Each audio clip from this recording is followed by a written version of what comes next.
Ayun, magandang umaga sa lahat ng mga nakasubaybay sa ating video, ano. So, ngayong umaga ay meron tayong matututunan na naman at makukuhang ideya tungkol sa video ito. Kung meron kayong mga sirang LED bulb ano na hindi na gumagana, kumuha lang kayo ng wire na maliit kapiraso. Tapos i-tester nyo lang isa-isa. 'Yun ang gagamitin nyo bilang isang tester, yung maliit na wire. Pag nahanap nyo yan, lagyan nyo lang ng marking. Tapos tanggalin niyo na siyempre para safe, 'no. Tanggalin niyo sa saksakan ano para maiwasan natin yung disgrasya. Tanggalin niyo lang yung LED na sira, yung pinaka-ilaw niya na hindi na gumagana, 'no, yung may marking.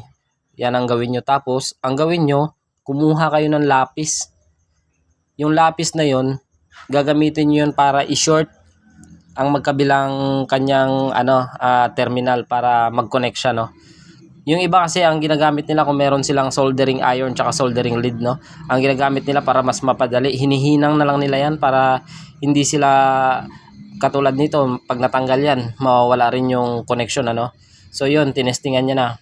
Pag testing niya, ayun, may ilaw na. Ibig sabihin, isi-short mo lang yung magkabilang terminal para dumaloy ulit yung kuryente, no, yung kanyang supply. So kung meron kayong mga gantong LED bulb, wag niyong sayangin. Itabi nyo at pwede pa nating i-repair.